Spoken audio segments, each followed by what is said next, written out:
بسم اللہ الرحمن الرحیم۔ سب سننے والوں کو السلام علیکم ورحمۃ اللہ وبرکاتہ۔ اللہ رب العزت سے دعا ہے اللہ تعالیٰ کہ سب پر کروڑ رحمتیں برسیں۔ آج کا ہمارا موضوع ہے کہ پانی پینے کے آداب کیا ہیں، اور جو پانی والا برتن ہوتا ہے اس کے اندر سانس نہیں لینا چاہیے، اس کے اندر سانس لینا مکروہ ہے، اور جو پانی پینے والا برتن ہے وہ سب سے پہلے دائیں طرف والے لوگوں کو پہلے لینا مستحب ہے۔ تو سب سے پہلے میں اس حوالے سے بتاؤں گی کہ پانی پیتے ہوئے 3 بار سانس لینا، اس کے حوالے سے ہمارے پیارے نبی کریم صلی اللہ علیہ وآلہ وسلم کا کیا فرمان ہے۔ حدیث مبارکہ میں آتا ہے کہ حضرت انس رضی اللہ تعالیٰ عنہ بیان کرتے ہیں، نبی اکرم صلی اللہ علیہ وآلہ وسلم پیتے ہوئے یعنی کہ پانی پیتے ہوئے 3 مرتبہ سانس لیا کرتے تھے، 3 مرتبہ سانس لیتے تھے، یعنی آپ صلی اللہ علیہ وآلہ وسلم پانی 3 سانس میں پیتے تھے۔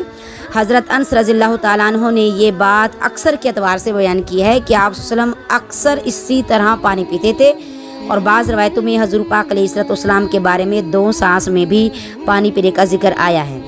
تو اس حوالے سے میں حدیث کو بیان کرتی جاؤں کہ حضرت ابن عباس رضی اللہ تعالیٰ عنہما بیان کرتے ہیں، نبی کریم صلی اللہ علیہ وسلم نے ارشاد فرمایا، اونٹ کی طرح ایک سانس میں پانی نہ پیو، بلکہ 1 یا 2 سانسوں میں پیو، اور بسم اللہ الرحمن الرحیم پڑھ لیا کرو، اور جب تم پانی پی لو تو الحمدللہ پڑھو، یعنی کہ اللہ تعالیٰ کا شکر ادا کرو۔ اور برتن میں سانس لینے سے منع فرمایا گیا ہے۔ حضرت ابو قتادہ رضی اللہ تعالیٰ عنہ بیان کرتے ہیں، نبی اکرم صلی اللہ علیہ وآلہ وسلم نے برتن میں سانس لینے سے منع فرمایا ہے، اور پھر ارشاد فرمایا کہ اگر آپ کسی محفل میں بیٹھے مطلب پانی دے رہے ہیں، یہ میں آپ کو سمجھانے کے لیے بات کر رہی ہوں کہ آپ کے دائیں طرف بھی لوگ بیٹھے ہیں، بائیں طرف بھی بیٹھے ہیں، اور آپ نے پانی تقسیم کرنا ہے، تو آپ نے کیا کرنا ہے، سب سے پہلے لوگوں کو دائیں جانب سے پانی پلانے کا آغاز کرنا ہے۔ اس حوالے سے نبی کریم صلی اللہ علیہ وسلم کا یہ فرمان سن لیں۔ حضرت انس رضی اللہ تعالیٰ عنہ بیان کرتے ہیں، نبی اکرم صلی اللہ علیہ وآلہ وسلم کی خدمت میں دودھ پیش کیا گیا جس میں پانی ملایا گیا تھا۔ آپ کے دائیں طرف ایک دیہاتی موجود تھا، اور بائیں طرف حضرت ابوبکر صدیق رضی اللہ تعالیٰ عنہ موجود تھے۔ انہوں نے اسے پی لیا اور پھر دیہاتی کو دیا، پھر فرمایا، آیا ابوبکر صدیق، پہلے دائیں طرف والے کا حق ہے، بائیں والے کا بعد میں ہے۔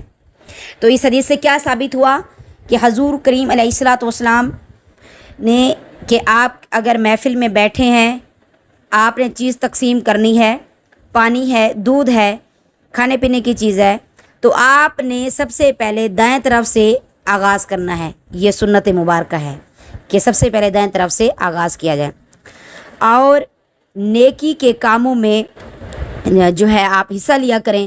حضرت سہل بن سعد رضی اللہ تعالیٰ عنہ بیان کرتے ہیں کہ نبی اکرم صلی اللہ علیہ وآلہ وسلم کی خدمت میں ایک مشروب پیش کیا گیا۔ آپ کے دائیں طرف ایک لڑکا تھا اور بائیں طرف بڑی عمر کے لوگ موجود تھے۔ اب بات غور طلب ہے، حدیث مبارکہ کو غور سے سنیے گا۔ آپ نے دائیں طرف والے لڑکے سے کہا، تم مجھے اجازت دو گے کہ میں پہلے ان لوگوں کو دے دوں؟ اس لڑکے نے عرض کی، نہیں، اللہ کی قسم میں آپ کی طرف سے آنے والے حصے میں کسی کے لیے قربانی نہیں دوں گا۔ تو نبی کریم صلی اللہ علیہ وآلہ وسلم نے وہ اس کے ہاتھ میں تھما دیا۔ کتنی خوبصورت بات ہے، اگر آپ اس حدیث کو اچھے سے سمجھنے کی کوشش کریں تو آپ کو پتہ چلے گا کہ اگر ایک طرف بچے بیٹھے ہیں اور ایک طرف بزرگ بیٹھے ہیں تو سب سے پہلے چیز کس کو دی جائے گی؟ سب سے پہلے چیز بچوں کو دی جائے گی، ٹھیک ہے۔ اب یہ بھی سنت مبارکہ ہے، تو ان چھوٹی چھوٹی سنتوں کو اپنانے کی کوشش کیا کریں، اور پانی بیٹھ کر پیا کریں، پانی 3 سانس میں پیا کریں، اور اگر آپ کو پیاس لگی ہے، سب سے پہلے کسی نے پانی مانگا ہے تو سب سے پہلے اس کو دیں، یہ نیکی ہے۔ اور جب پانی پی لیا کریں تو اللہ تعالیٰ کا شکر ادا کیا کریں۔